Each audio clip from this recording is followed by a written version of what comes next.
We are continuing our discussion and coverage on the developments happening in Ukraine from the Russians' military.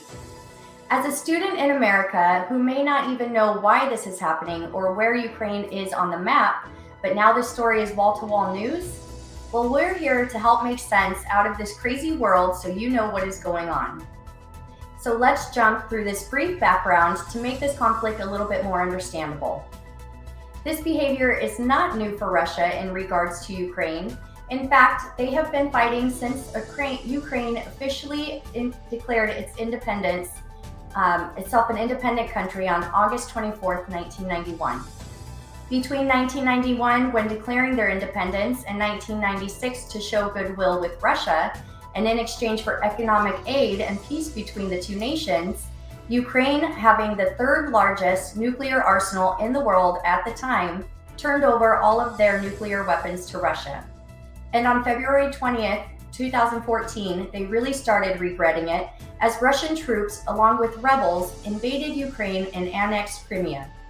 Over time, through all of the back and forth between the two parties, Ukraine gained its independence and has been recognized on the global stage as a sovereign country, even joining NATO's Enhanced Opportunity Partner Interoperability Program in June of 2020.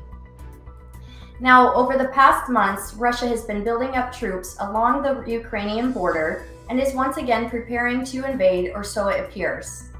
Russia has amassed between 140 to 190,000 troops, military artillery, aircraft, and ships. Then came this very public announcement by President Putin this past Monday that changed everything.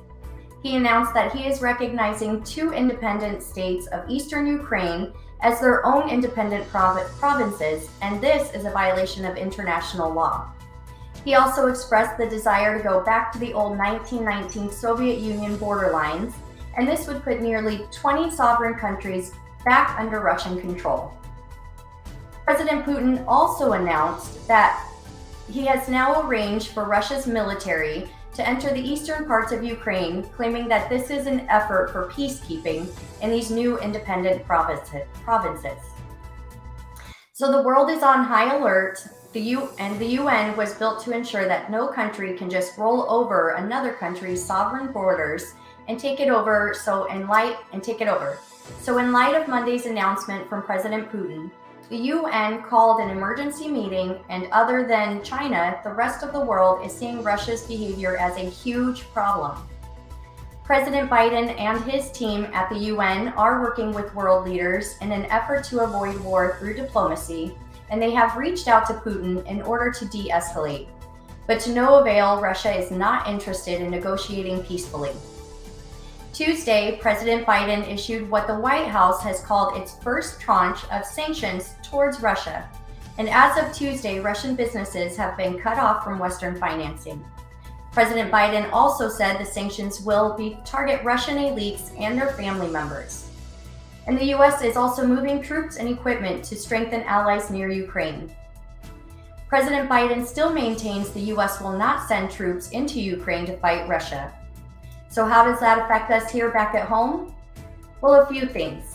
Not sending troops to Russia does not mean not sending troops to help the UN efforts if they get involved, as our forces comprise over 75% of the UN's active boots on the ground. And we are certain to see gas prices soar as the U.S. abandoned our energy independence in the beginning of 2021 through presidential executive orders, and we are now back to relying on foreign energy for fuel. Here's the problem. Now, Russia is a major exporter of oil and natural gas, and with these sanctions, now that we don't do business with them, this will affect many sectors in our economy due to higher costs because of lack of supply. This will further heighten the shortage in the semiconductor and aerospace industries. Food prices will continue to rise around the world, and the possibility of cyber attacks and attacks on the power grid, hospitals, and local governments now could all be targets as we now oppose Russia in this conflict. It is important that you know what's happening in the world around you, as technology has made the globe so small and conflict across the globe actually affects us here in the US. So stick with us here at Hyfntv as we bring you the most up-to-date news to keep you informed about the world around you. Now look, I know it's not the funnest news to bring, but it's important to stay informed.